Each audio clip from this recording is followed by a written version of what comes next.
welcome you guys to another episode of Random Roadrunner. Just wanted a brief moment to explain Random Roadrunner to you guys because I know some people are like, she just stopping by. What is she doing? Was she trying to make me mad? What's going on? She playing with me? I'm not playing with you. R&R is rest and recuperation, and it's pretty much saying after you've been through everything that you've been through, after things have occurred, just taking a brief moment to woo-saw and get back to it. And that's pretty much what Random Roadrunner is. If you stop by and you click on one of the Random Roadrunners, it's just me stopping within less than 3 minutes, 2 minutes, or 1 minute and saying something from the word of the Lord. And that's pretty much what Random Roadrunner is. And I have a message for you guys today because I know oftentimes I'll click on a short story or reel and I'll see a word or somebody says something that really clicks in with me. And I don't know if this was my feeling or, just something that was in my spirit, something that was just with me. But today I was just like, God, if today is the day, go ahead and take me, just let it, if it's me, let it be me. And some people, they'll pick out their clothes. Some people are just like arrange for death and arrange for something bad to happen out of the outcome of the situation. And God was like, no, you're still in perfect peace. You're still intact. You still got stuff to do. And that's the word for you guys. So the random road runner for today is perfect peace. And that's PEACE, like peace, like, peace be still. Like you went through it, but there's no stench of it. You went through it and you don't look like it. You're still intact. Enduring while enduring, like you're still going through it, it's still happening. However, you're enduring and you're still in perfect peace.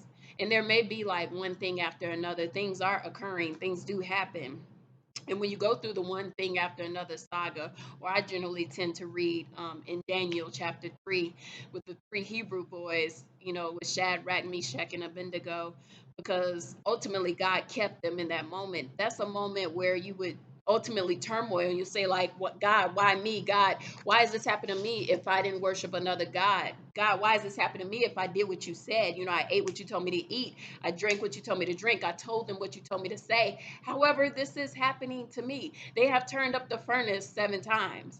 And they've sent the most mighty men of all, like the worst that could happen. And you're saying, how am I God's child? How is this occurring to me? And now there's 3 men in the fire. And they look, the enemy looks in that moment and says, wait, there's 4 men that are loosed. So they bound you with least, but when you got loosed, you had much. And I want to tell somebody that because you're still in perfect peace, you're still intact, and you have a moment and you have a plan and you have a future to be loosed. And I want to tell you that because, in verse 25, he answered and said, lo, I see 4 men loose, walking in the midst of the fire, and they have no hurt. And the form of the fourth is like the Son of God. Their hair was not singed. The fire had no power over them. Neither were their coats changed. Like the stuff you have on, the stuff around you won't change from the situation that's occurring. And nor was the smell of it. There's a stench that God sends, and there's stench from heaven. There's a stench in worship. There's a stench in peace. And God is saying, like, even in those tough times, even in those moments, I'm still giving you that perfect peace. And then after you trust in the Lord, you shall have promotion. If you trust his word, you serve him and worship no other God, you shall see the fruit of it. But there are times where you have to endure while enduring. And I was gonna do a second R&R, but this R&R is for this one, combustion, because you feel like you're about to combust. And sometimes the process of burning something, there has to be a fire, and the firepower from God, it doesn't consume. So in those moments where you feel like you're about to combust, it's not gonna consume you. In Exodus 3:2, and the angel of the Lord appeared to him in a flame of fire out of the midst of a bush. He looked, and behold, the bush was burning, yet it was not consumed. In Deuteronomy 4:24, for the Lord your God is a consuming fire, a jealous God. He just wants you to trust in the Lord with all your heart and lean not on your own understanding. Much love.